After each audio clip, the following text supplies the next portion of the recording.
இன்று அடிக்க நாட்டில் இருக்கக்கூடிய ஜெயங்கொண்டம் காலனி உற்பத்தி தொழிற்சாலை சுமார் 15,000 இளைஞர்களுக்கு வேலைவாய்ப்பு உறுதி செய்யும். இந்த தொழிற்சாலை மூலமா அவங்களுடைய வாழ்வாதாரமும் ஜெயங்கொண்டத்தோட பொருளாதாரமும் முன்னேற்றம் அடையும்.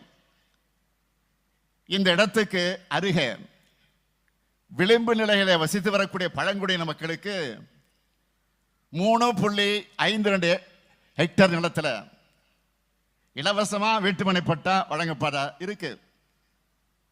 61 பழங்குடியின குடும்பங்களுக்கு வீடு கட்ட தலா 5,07,000 ரூபாய் வீதம் 3,09,00,000 ரூபாய் ஒதுக்கீடு செய்ய பழங்குடியின நலத்துறை மூலமா ஆணையிடப்பட்டிருக்கு. ஜெயங்கொண்டம் அரசு மருத்துவமனையை மாவட்ட மருத்துவமனையாக 29 கோடி ரூபாய் மதிப்பீட்டில் தரம் உயர்த்துகிற பணிகள் நடைபெற்று தற்சமய கட்டுமான பணிகள் முடிவுற்று இருக்கு. அது மட்டுமல்ல, ஜெயங்கொண்டம் பழுப்பு நிலக்கரி அனல்மின் உற்பத்தி திட்டத்துக்காக 2005ஆம் ஆண்டு வரைக்கும் 133 கிராமங்கள்ல 8,373 ஏக்கர் நிலம் கையகப்படுத்தப்பட்டுச்சு. ஆனா இந்த திட்டத்தை செயல்படுத்த சாத்தியமில்லைன்னு முடிவாகியும் கிட்டத்தட்ட 25 ஆண்டு கால பிரச்சனையாக இது இருந்துச்சு. இந்த பிரச்சனையை என்னுடைய கவனத்துக்கு கொண்டு வந்ததுமே அரசு கையகப்படுத்திய நிலங்களை முன்னாடி கொடுத்த இழப்பீட்டு தொகையை திரும்ப வாங்காம உரிய நில உரிமையாளர் ஒப்படைக்கணும்னு 2022 ஆணையை நான் பிறப்பிச்சேன். இதுவரைக்கும் 6,808 ஏக்கர் நிலங்கள் திரும்ப ஒப்படைப்பதற்கான உறுதிமொழிகள் பெறப்பட்டு 5,656 ஏக்கர் நிலங்களுக்கு பட்டாவும் கொடுத்திருக்கிறோம். மீதமுள்ள நில உரிமையாளர்களுக்கும் பட்டா மாற்றம் செய்ய நடவடிக்கையை எடுத்துக் கொண்டிருக்கிறோம். இதுவும் விரைவில் முடியும்.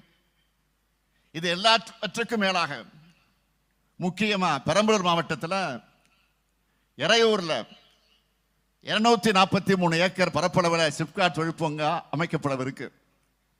30,000 பேருக்கு அதனால் வேலை வாய்ப்பு அளிக்கிற கோத்தாரி பீனிக்ஸ் காலனி உற்பத்தி தொழிற்சாலையை நானே அடிக்கல் நாட்டி சரியா ஒரே வருஷத்தில் முடிச்சு அந்த தொழிற்சாலையை நானே திறந்து வச்சேன். இது எவ்வளவு பெரிய சாதனை! அது மட்டுமல்ல, குன்னமட்டத்தில் 100 ஏக்கர் பரப்பளவில் சிப்காட் தொழிற்பூங்கா உருவாக்கப்படும்னு அறிவிச்சிருக்கிறோம். எறையூர் சிப்காட் பாடலூர் தொழிற்பூங்காவுக்கு கூட்டு குடிநீர் திட்டம் வழங்க 345 கோடி ரூபாய் நிதி ஒதுக்கீடு செய்யப்பட்டிருக்கு. உலகத்திலேயே அரிதான பாழ்நிலங்கள் காணப்படக்கூடிய பகுதியா பெரம்பலூர் காரைக்குளக்கா நத்தம் பகுதி இருக்கு. அங்க 411 ஏக்கர் பரப்பளவுக்கு புதைப்படிம பூங்கா அமைக்க கம்பி வேலை அமைக்கப்பட்டிருக்கு. கவுல்பாளையம் ஊராட்சியில இலங்கை தமிழர்களுக்காக 72 வீடுகள் கட்டப்பட்டிருக்கு. ஊரக பகுதியில் 12 பாலங்கள் கட்டுற பணிக்கு நிதி ஒதுக்கி 8 பாலங்களை திறந்து வச்சுட்டோம். நெடுஞ்சாலை பகுதியில் 34 பாலங்களை கட்டி திறக்கப்பட இருக்கு. இப்படி சொல்லிக்கிட்டே போலாம். இவ்வளவு திட்டங்களை தீட்டி தந்தவர் என்பதால் தான் உங்க முன்னாடி இன்றைக்கு நான் கம்பீரமாக நின்று கொண்டிருக்கிறேன்.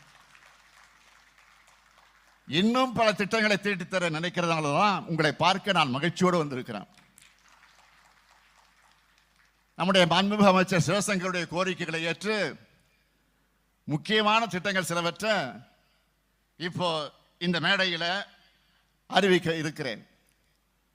அரியலூர் மாவட்டத்தில் இருக்கக்கூடிய நதியனூர் கூட்டு குடிநீர் திட்டம், வெற்றியூர் கூட்டு குடிநீர் திட்டம், ஜெயங்கொண்டம் உடையார்பாளையம் நகரங்களுக்கான கூட்டு குடிநீர் திட்டங்கள் 3,20,00,000 ரூபாய் மதிப்பீட்டில் அது மேம்படுத்தப்படும். அரியலூர் மற்றும் பெரம்பலூர் மாவட்டங்களை சார்ந்த 645 கிராம குடியிருப்புகளுக்கான கூட்டு குடிநீர் திட்டம் 42 கோடி ரூபாய் செலவில் மேம்படுத்தப்பட்டு தடையின்றி போதிய குடிநீர் வழங்கப்படும். அரியலூர் மாவட்ட ஆட்சியர் அலுவலக வளாகத்தில் தீயணைப்பு மற்றும் மீட்பு பணி நிலையத்திற்கு 4,50,00,000 30 லட்சம் ரூபாய் செலவில் புதிய கட்டடம் கட்டப்படும். அரியலூர் வட்டம் வாரணவாசி கிராமத்தில் மருதையாற்றின் குறுக்கே 25 கோடி ரூபாய் மதிப்பீட்டில் புதிய தடுப்பணை கட்டப்படும். அரியலூர் மாவட்டத்தில் இருக்க துணை சுகாதார நிலையங்களில் வாடகை கட்டடத்தில் இயங்கி வரக்கூடிய 35 துணை சுகாதார நிலையங்களுக்கு 15 கோடி ரூபாய் மதிப்பீட்டில் சொந்த கட்டடங்கள் கட்டப்படும். கால்நடை பராமரிப்பு துறைக்கு ஒருங்கிணைந்த அலுவலக வளாகம் 3 கோடியே 74 லட்சம் ரூபாய் மதிப்பீட்டில் கட்டப்படும்.